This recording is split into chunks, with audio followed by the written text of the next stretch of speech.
প্রিয় পরীক্ষার্থীরা, আশা করি আমরা সবাই ভালো আছি। আমি আজকে আমাদের নবম অধ্যায়ের বিগত ক্লাসে পড়েছিলাম দৃঢ়তা, যেখানে পড়েছিলাম অস্থি, তরুণাস্থি, অস্থি বন্ধনী এবং অস্থি বন্ধনীর মধ্যে পড়েছিলাম লিগামেন্ট, অস্থি, তরুণাস্থি এবং অস্থি বন্ধনী নিয়ে বিগত ক্লাসে বিস্তারিত আলোচনা করেছিলাম। তাহলে আমাদের অধ্যায়ের নাম যেহেতু আছে দৃঢ়তা প্রদান ও চলন, তাহলে আজকে আমি করব চলন এবং কি আমরা যে এক জায়গা থেকে আরেক জায়গায় মুভমেন্ট করছি অথবা চলাফেরা করছি, এই চলাফেরা করার জন্য মূলত আমাদের দেহের মধ্যে খুবই গুরুত্বপূর্ণ একটি উপাদান, যে উপাদান যেমন ধরো প্রথমে বলা যাচ্ছে তোমাদের আভ্যন্তরীণ অঙ্গ ও রক্তনালীর গাত্রে। তাহলে আভ্যন্তরীণ অঙ্গ ও রক্তনালী গাত্রে মূলত দেওয়া আছে অনিচ্ছিক পেশি, যে পেশি আমার অধীনে কি করে না, মুভমেন্ট করে না অথবা চলাফেরা করে না অথবা আমাদের নির্দেশ অনুযায়ী চলে না। তাহলে এই পেশির নাম হচ্ছে কি অনিচ্ছিক পেশি। এরপর হচ্ছে দেখো হৃৎপিণ্ডের চারিদিকে বেষ্টন করে আছে হৃৎপেশি। তাহলে হৃৎপেশি আমরা কি পড়েছিলাম অধ্যায় 2-এ, শাখাযুক্ত পেশি, ঠিক আছে। এরপর হচ্ছে আরেকটি গুরুত্বপূর্ণ উপাদান ঐচ্ছিক পেশি। তাহলে যে পেশিটা আমাদের অধীনে অথবা আমাদের নিয়ন্ত্রণাধীন। তাহলে এখন আসি আমরা আমাদের খুবই গুরুত্বপূর্ণ একটি উপাদান চলনের মধ্যে আজকে পড়ব মূলত পেশি নিয়ে। তাহলে পেশিকে আমরা প্রধানত কয়টা অংশে বিভক্ত করেছি? 3টি অংশে বিভক্ত করেছি। এক নম্বর হচ্ছে অনৈচ্ছিক পেশি, এরপর হচ্ছে ঐচ্ছিক পেশি এবং সবার শেষে হচ্ছে হৃৎপেশি। এই যে আমি বললাম পেশি, পেশির মূলত গুরুত্বপূর্ণ কাজ কি?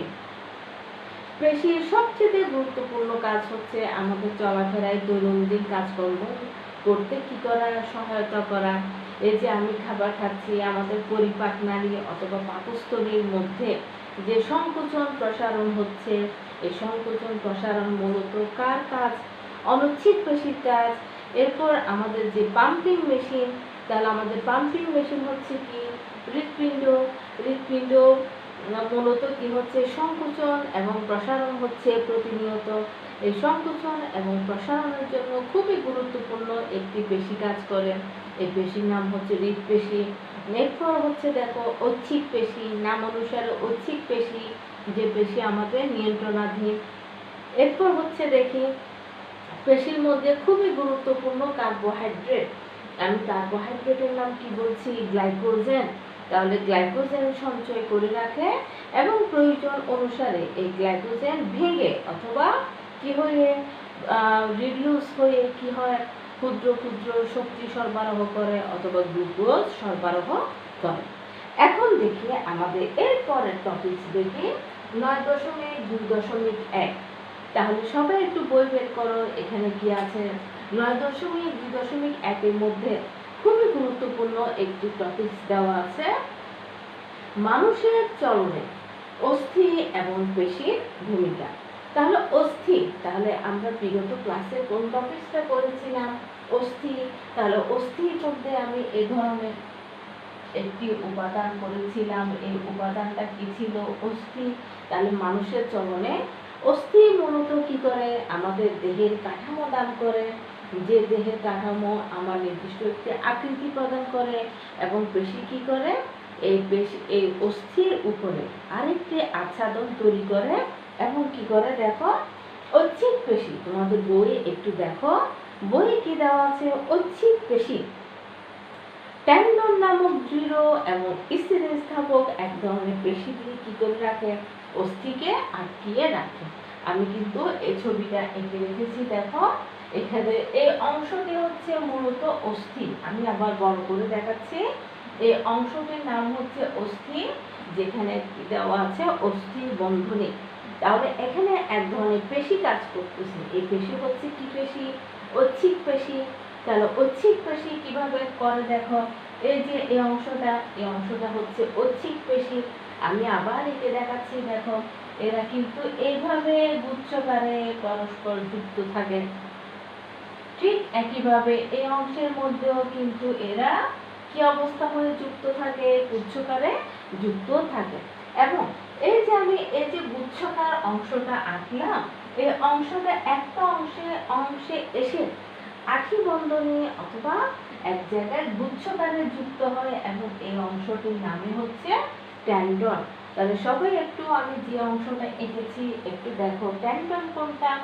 এই যে এই সম্পূর্ণ অংশটা হচ্ছে ঐচ্ছিক পেশি এবং ওই ঐচ্ছিক পেশি একটি অংশে এসে গুচ্ছকারে যুক্ত হয় এবং এই অংশটির নামই হচ্ছে কি ট্যান্ডন। ঠিক আছে, এরপর দেখি স্নায়বিক উত্তেজনা। তাহলে এই যে আমি স্নায়বিক উত্তেজনা বিগত ক্লাসে পড়েছিলাম, স্নায়বিক উত্তেজনা হচ্ছে আমার স্নায়ু, আমার যে হাজার হাজার প্রায় অনেকগুলো স্নায়ু আছে, এই স্নায়বিক উত্তেজনা কি করে পেশির মধ্যে উদ্দীপনা জাগানোর ফলে পেশি সংকুচিত হয়ে আবার উদ্দীপনা সরিয়ে নিলে আবার কি হয়ে যায়, প্রসারিত হয়। দেখো প্রিয় শিক্ষার্থীরা, আমি এখানে তোমাদেরকে দুইটা অংশ এঁকে দেখাচ্ছি। এই যে এখানে কি আছে দেখো, আমি একটি হাতের চিত্র এঁকে দেখাচ্ছি। এখানে কি আছে, এই বিশাল অস্থিটির নাম হচ্ছে হিউমেরাস। ঠিক আছে, এবং এই অংশটার নাম হচ্ছে রেডিয়াস এবং আলনা। আমরা কিন্তু হাতের অস্থির নাম পড়েছিলাম, একটি হচ্ছে হিউমেরাস এবং এই অংশটির নাম হচ্ছে রেডিয়াস এবং আলনা। তাহলে এই হিউমেরাসের মধ্যে দুই ধরনের পেশি আছে, একটি হচ্ছে বাইসেপস পেশি এবং আরেকটি হচ্ছে ট্রাইসেপস পেশি। তাহলে এখন আমি দেখি তোমাদেরকে বাইসেপস পেশি, যখন আমি আমার হাতটাকে হিউমেরাসের কাছে যখন এইভাবে নিয়ে আসবো তখন কি হয় দেখো, বাইসেপস পেশি সংকুচিত হচ্ছে এবং ট্রাইসেপস পেশি কি হচ্ছে পাশাপাশি প্রসারিত হচ্ছে। তাহলে আমি ছবির মাধ্যমে দেখাচ্ছি। দেখো বাইসেপস পেশি এখানে এসে কি হয়ে গেল, সংকুচিত হয়ে গেল এবং ট্রাইসেপস পেশি কি হয়ে গেল, প্রসারিত হয়ে গেল। তাহলে কি হবে, একটি নির্দিষ্ট অংশের মধ্যে আমার অস্থি অথবা আমার হাত কি হচ্ছে এক জায়গায় এসে আবদ্ধ হচ্ছে।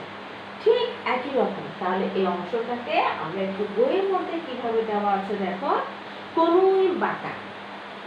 আমি যে ছবিকে আঁকলাম মূলত এই অংশটা আঁকলাম হাতের কনুই, এই অংশটির নাম হচ্ছে কনুই। এই কনুইকে আমি বাঁকা অথবা সোজা করার জন্য দুই ধরনের পেশি কাজ করে, একটি হচ্ছে ট্রাইসেপস পেশি আর একটি হচ্ছে বাইসেপস পেশি।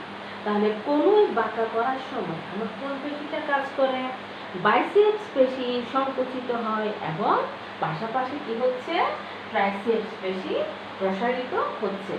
এবং এই অবস্থায় রেডিয়াস এবং আলনা, তাহলে এই রেডিয়াস এবং আলনা কিসের কাছাকাছি চলে আসে, হিউমেরাসের কাছাকাছি চলে আসে।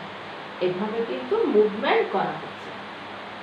তার পাশাপাশি যখন আমি কি করব, যখন আমি দেখো রেডিয়াস আলনা কনুই সোজা করতে হলে আমি যখন এই কনুইটাকে এভাবে লম্বা লম্বি করে সমান্তরাল ভাবে সোজা করলাম, ঠিক তার বিপরীত অংশ কি ঘটে দেখি, এই বিপরীত অংশের মধ্যে ট্রাইসেপস পেশি সংকুচিত হচ্ছে এবং বাইসেপস পেশি হয়ে যাচ্ছে প্রসারিত হচ্ছে। তাহলে আমাদের বইয়ে অথবা আমাদের বোর্ড এক্সামে যদি আসে, খুব ইম্পর্টেন্ট একটি উপাদান অস্থি চালনায়। তাহলে অস্থি এবং কিসের চালনায়, মানুষের চলনে অস্থি এবং পেশির ভূমিকা। তাহলে মানুষের চলনে অস্থি এবং পেশির ভূমিকার ক্ষেত্রে আমি প্রধানত কয়টা পেশি নিয়ে কাজ করলাম, দুইটি ঐচ্ছিক পেশি, একটি হচ্ছে ট্রাইসেপস পেশি আর একটি হচ্ছে বাইসেপস পেশি।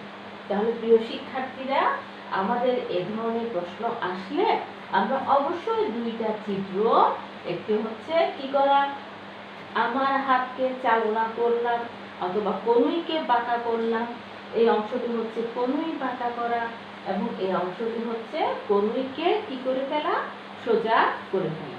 তাহলে আমি খুব গুরুত্বপূর্ণ একটি টপিকস নিয়ে আলোচনা করলাম এবং তার পাশাপাশি চিত্রটাও কি করলাম, পাশাপাশি এঁকে নিলাম। এরপরে টপিকস হচ্ছে দেখো 9.2.2, খুবই ইম্পর্টেন্ট আরেকটি টপিকস, এটি হচ্ছে টেন্ডন ও লিগামেন্ট। আমি আগেই কিন্তু বলেছি দেখো, টেন্ডন কাকে আবদ্ধ করে রাখে, এই যে এই পেশিগুচ্ছ আছে না, এই পেশিগুচ্ছকে একটি নির্দিষ্ট জায়গায় এসে আবদ্ধ করে রাখে। এই অংশটির নাম হচ্ছে টেন্ডন। এরপর হচ্ছে লিগামেন্ট। আমি কিন্তু বিগত ক্লাসে অস্থি বন্ধনীতে পড়েছিলাম, পাশাপাশি দুইটা অস্থি যখন এভাবে পরস্পরকে যুক্ত করে রাখে এই অংশটির নামই হচ্ছে কি লিগামেন্ট। তাহলে আমাদের বইয়ে কি দেওয়া আছে একটু দেখো, খুব সুন্দর করে দেওয়া আছে। মাংসপেশির প্রান্তভাগ কি করা আছে, দড়ি বা রজ্জুর মতো শক্ত হয়ে অস্থির গায়ে সংযুক্ত হয়। এই শক্ত প্রান্তকে কি বলা হয়, টেন্ডন। টেন্ডন কিরকম, মূলত ঘন শ্বেততন্তুময় এবং যোজক টিস্যু দিয়ে গঠিত। তাহলে আমি আরেকটি উপাদান কি পেলাম দেখো, মাংসপেশির প্রান্তভাগ। এই যেটা হচ্ছে একদম কিনারা, এটা হচ্ছে মাংসপেশি এবং এই অংশটা হচ্ছে কিনারা। কিসের মতো, দড়ি বা রজ্জুর মতো কি হয়ে থাকে, পরস্পর গুচ্ছকারে যুক্ত থাকে এবং এই অংশটির নাম হচ্ছে কি টেন্ডন। এবং এই টেন্ডন মূলত কি দিয়ে তৈরি, যোজক টিস্যু দিয়ে গঠিত। এই ধরনের টিস্যুর আন্তঃকোষীয় পদার্থ অথবা ম্যাট্রিক্স কি থাকে দেখো, শাখা প্রশাখা বিহীন। তাহলে আমি আরেকটি শব্দ করলাম, শাখা প্রশাখী বিহীন। মূলত এই যে পেশি পরস্পর এইভাবে কিন্তু পরস্পর আবদ্ধ থাকে এবং এদের মধ্যে কি থাকে না, কোনো ব্রাঞ্চ অথবা শাখা প্রশাখা থাকে না এবং কি দিয়ে তৈরি, ঘন শ্বেততন্তুময় উপাদান দিয়ে তৈরি। ঠিক আছে, এ ধরনের টিস্যুর আন্তঃকোষীয় পদার্থ অথবা ম্যাট্রিক্স শাখা প্রশাখা বিহীন কি দিয়ে তৈরি, শ্বেততন্তু। এরা গুচ্ছকারে এবং পরস্পর সমান্তরালে কি থাকে, বিন্যস্ত থাকে। তাহলে এরা গুচ্ছকারে, এখানে এসে গুচ্ছকারে এবং পরস্পর সমান্তরালে কি থাকে, বিন্যস্ত থাকে। এরপর দেখি অনেকগুলো তন্তু অথবা আটি বান্ডিল গঠন করে। আটিগুলো একত্রে দলবদ্ধ হয়ে কি তৈরি করে, আটিগুচ্ছ তৈরি করে। আটিগুচ্ছগুলো আবার তন্তুময় টিস্যু বা এরিওলার টিস্যু নিয়ে বেষ্টিত হয়ে আরো বড় আটিতে যুক্ত থাকে এবং এরিওলার টিস্যু দৈর্ঘ্য বরাবর টেন্ডনের মধ্যে। আবার আসি, আমি একটির পর একটি বলবো, তোমরা একটু মনোযোগ দিয়ে শুনবে। ঠিক আছে, এই যে আমি এখানে গুচ্ছকারে যে অংশটা আঁকলাম, এই অংশটা পরস্পর যখন যুক্ত হয় তখন কিসের মতো, তন্তুময় বান্ডিল গঠন করে। এরপর যখন আরো অনেকগুলো এসে একসাথে এভাবে আবদ্ধ হয় তখন এই অংশটার নাম হচ্ছে কি, এরিওলার টিস্যু। এখন দেখি সবাই একটু বই বের করে একটু দাগ দাও। দেখো, এরিওলার টিস্যুর দৈর্ঘ্য বরাবর টেন্ডনের মধ্যে কি কি থাকে, প্রথমে থাকে রক্তনালী। রক্তনালী, ধমনী, শিরা, কোষিক জালিকা আমরা তো জানি। এরপর হচ্ছে লসিকা নালী এবং অবশ্যই কি স্নায়ু প্রবেশ করে। তাহলে মোট আমি কয়টা পেলাম, এই অংশের মধ্যে প্রথমে প্রবেশ করে দেখো রক্তনালী। তাহলে এখানে প্রবেশ করে কি রক্তনালী, এরপর প্রবেশ করে কি লসিকা নালী এবং সবার শেষে কি প্রবেশ করে, স্নায়ু প্রবেশ করে। এবং টেন্ডনের স্থিতিস্থাপকতা, আমরা কি ইলাস্টিসিটি অথবা ইলাস্টিক সম্পর্কে জানি। কোনো একটি রাবার যখন টেনে আবার ছেড়ে দেওয়া হয় আগের অংশে চলে আসে, এই অংশটাই হচ্ছে স্থিতিস্থাপকতা। তাহলে টেন্ডনের স্থিতিস্থাপকতা তুলনামূলকভাবে কার চাইতে কম, লিগামেন্টের চাইতে অনেক কম।